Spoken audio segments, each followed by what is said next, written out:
Hi folks, how are you? And welcome to this class. Olá pessoal, tudo bem? Seja muito bem-vindo a essa aula. A aula de hoje nós vamos falar sobre o verbo mais difícil, pelo menos considerado pelos alunos e pelos nativos do idioma. O verbo mais difícil, uma vez me perguntaram, qual o verbo mais difícil de dominar em inglês? Qual o verbo mais difícil de utilizar e dominar em inglês?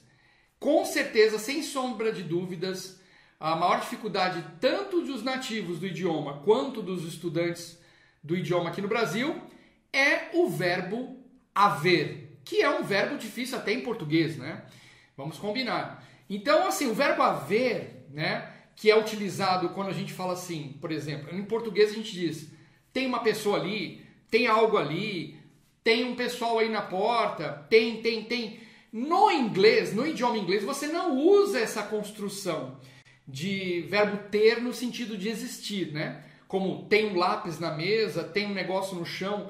Você não fala assim, você em inglês você tem que falar realmente o verbo haver. Tem que falar há um lápis no chão, há pessoas na porta, o verbo haver.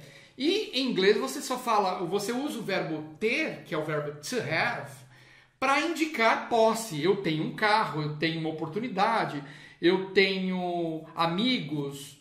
No sentido de posse, você utiliza o verbo ter, né? Ou, claro, quando você diz eu tenho viajado, quando ele é auxiliar. Mas nós vamos falar sobre esse verbo e vamos desmistificar esse verbo que é considerado o verbo mais difícil tanto para os alunos de inglês aqui no Brasil quanto para os nativos do idioma nos países de língua inglesa como primeira língua, né? Língua oficial, língua materna. Então, eu preparei aqui para vocês o quadro digital. Então, vamos para o quadro digital. Let's go! Então, aqui no quadro, vamos escolher aqui uma cor, um traço mais forte. E eu vou escrever aqui o verbo haver, original de fábrica. Sempre que eu digo original de fábrica, o verbo no infinitivo, mas eu estou tentando evitar esse termo mais técnico. O verbo oficial de fábrica, ele vem assim, ó. There to be. É isso mesmo. O verbo é there to be. There to be. There to be, ele é um verbo apenas, é o verbo haver. E ele é formado da seguinte forma. Ele tem o there ali e o to be, tá? Não é o to be sozinho, nem o there. Então, por exemplo, se eu quero dizer, por exemplo, haverá uma festa, vai ter no sentido de haver, de existir. Eu digo como? Eu digo there, né? O there, coloco o indicador de futuro, que é qual? Qual que é o indicador de futuro? Vou colocar aqui em laranja, tá? There will, e agora there will be. Aqui está escrito o quê? Haverá. There will be. Haverá. There will be a party. Aqui é P, tá, gente? Desculpa aí a caligrafia. Mas aqui a gente está falando o quê? Haverá uma festa. Porque o will ele faz o papel do futuro, né? Ele indica futuro. Eu estou usando o there aqui na posição. Olha o macete. O there ele fica na posição do sujeito. Nós não dizemos assim, eu avo, você ave, né? Não tem sujeito. Simplesmente o verbo existir. Então, esse there, ele justamente existe para ocupar o lugar do sujeito. Tá? Então, there will be, eu estou dizendo, haverá uma festa. There will be a party. Professor, mas se fosse uma pergunta, se fosse interrogativo, como que eu monto isso daí? Bom, da mesma forma que você aprendeu com os outros verbos aqui no canal. Você vai mudar a posição do will, que indica futuro, para a posição de pergunta. Então, vou colocar aqui mais embaixo, olha só. Vou fazer a seguinte pergunta. Haverá uma festa? Então, olha só. Haverá uma festa. Vou colocar aqui. Will there... Deixa eu colocar na cor preta para perceber que mudou de posição.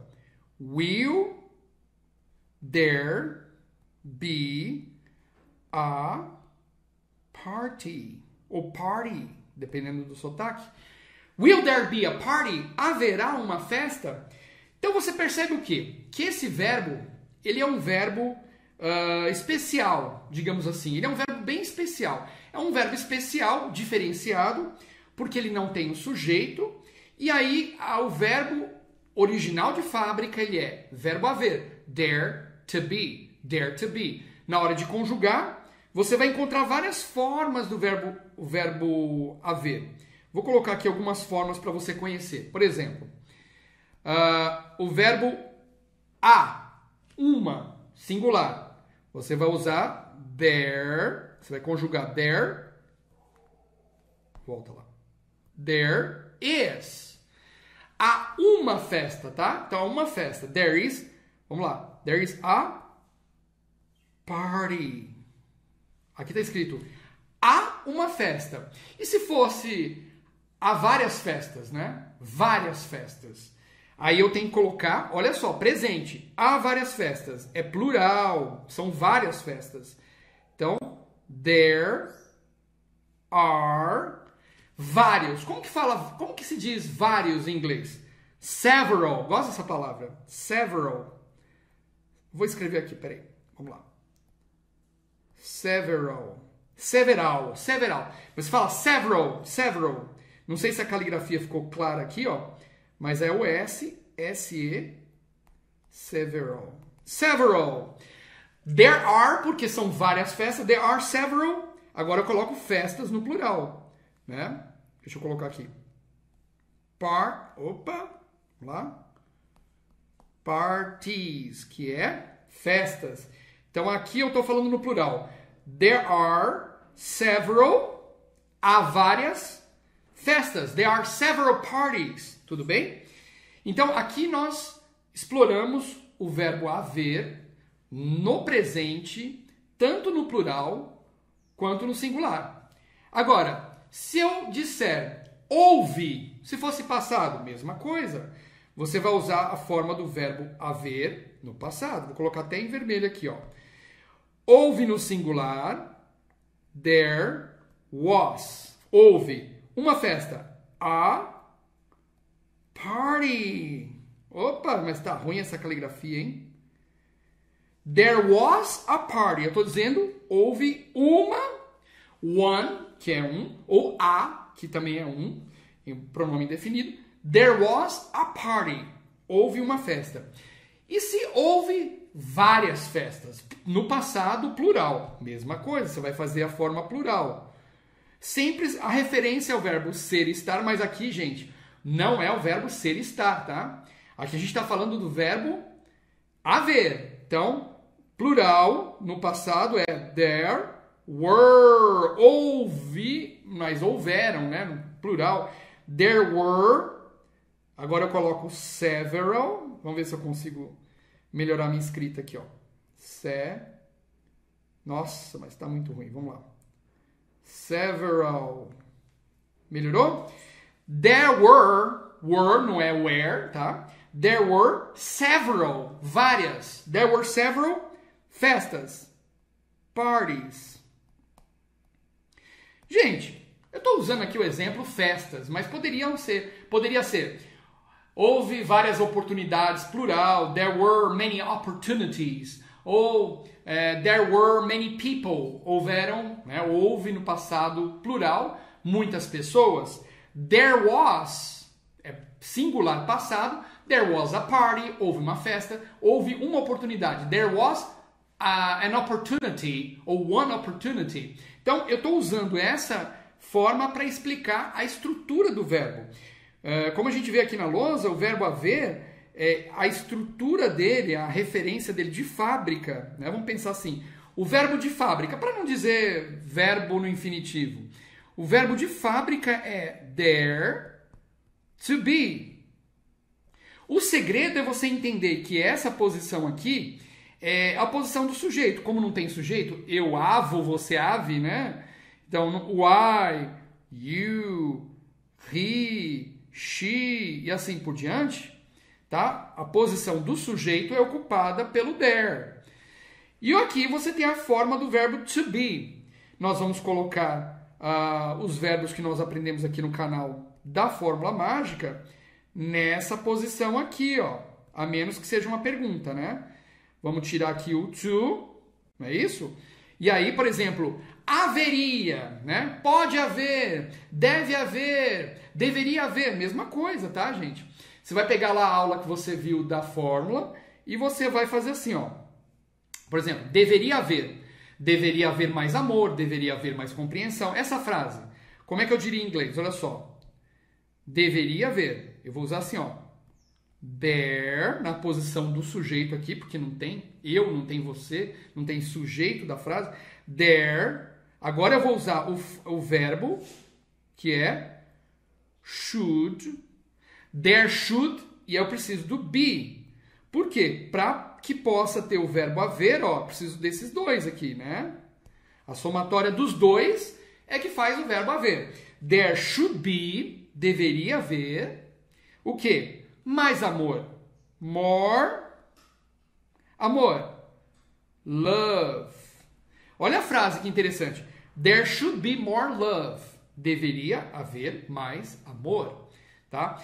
Então, assim, o verbo haver, ele vai ser conjugado em todos os tempos. Haverá, haveria, deveria haver, houve no singular, houveram, ou, né, houve no plural, há no sentido há um ou há vários. Aí você tem que saber conjugar esse verbo. Esse é um verbo especial, tá? Mas basicamente é assim. Você vai utilizar o there, tá? Novamente aqui, ó, there. Vai colocar aqui se tiver um auxiliar, se houver um auxiliar, né?